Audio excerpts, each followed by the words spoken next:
नमस्कार। Mechanical solution में आज का जो विषय है कि मैकेनिकल जो फील्ड है वो बहुत ज़्यादा ही ब्रॉड है।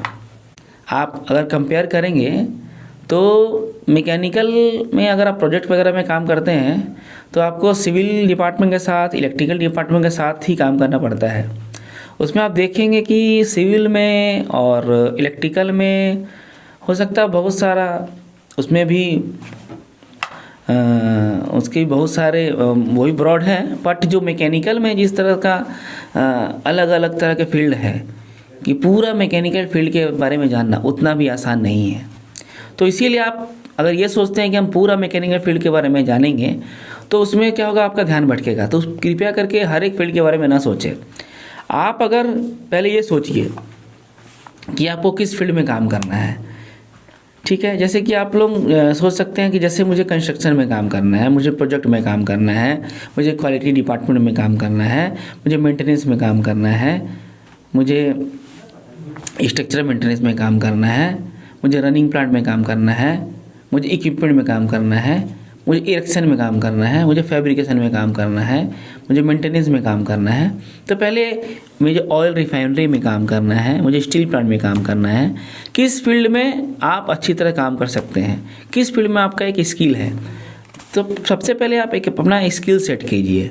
जैसे कि मान लीजिए मैं स्टार्ट करूँगा, मैं ज़्यादातर जैसे मैं रिलेट करता हूँ स्ट्रक्चरल में आपका एक्सपीरियंस है, आप कोई फिटर हैं, फैब्रिकेटर हैं, आप गैस कटर हैं, आप वेल्डर हैं, आप कोई अदर इलेक्ट्रीशियन हैं, तो आप क्या कर सकते हैं कि अपना जो भी आपका स्किल है, आप 1 से 2 स्किल में आपको ध्यान देने की ज़रूरत है। जैसे मान लीजिए आप फिटर हैं तो एक फिटर को गैस कटिंग वेल्डिंग के बारे में जानकारी होना चाहिए।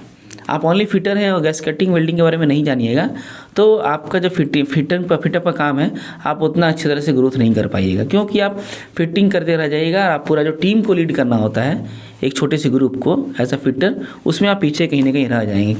क्योंकि आप गैस कटर और वेल्डर पे डिपेंड हो जाएंगे, वो आपको अपने हिसाब से चलाएगा। तो ये आपके लिए थोड़ा अच्छा नहीं है। जैसे कि आप फैब्रिकेटर हैं तो आपको फिटर का भी जॉब के बारे में पता होना चाहिए। फिटर को मुझे क्या जॉब देना है, आपको गैस कटर को क्या जॉब देना है, आपको वेल्डर को क्या जॉब देना है, ये आपको स्किल जानने की ज़रूरत है। और जो गैस कटिंग का काम करते हैं, गैस कटर हैं, ठीक है, तो उन्हें क्या है, गैस कटर को कहीं ना कहीं वेल्डिंग भी सीखना चाहिए, क्योंकि आजकल मिनिमम मैन पावर रखने की बात हो रही है। तो क्या होता है, एक टीम में है तो वैसे लोगों का डिमांड ज़्यादा होता है जो गैस कटर कम वेल्डर बोथ जिन्हें आता है उसका ज़्यादा डिमांड है।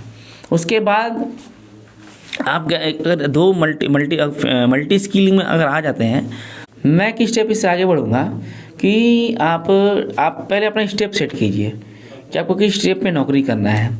आप डिप्लोमा तक खोज रहे हैं, आप उससे लोअर टेक्नीशियन में खोज रहे हैं, आप उससे बीटेक लेवल में नौकरी खोज रहे हैं, आप उससे मैनेजमेंट लेवल में नौकरी खोज रहे हैं। तो पहले अपना एक सेट कीजिए कि मैं किस लेवल में नौकरी खोज रहा हूँ।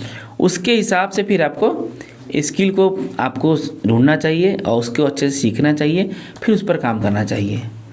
तो आज के लिए इतना ही। आगे मैं बेसिक नॉलेज आपको पूरा दूंगा स्टेप बाय स्टेप। तो आगे वीडियो में बने रहिए। धन्यवाद।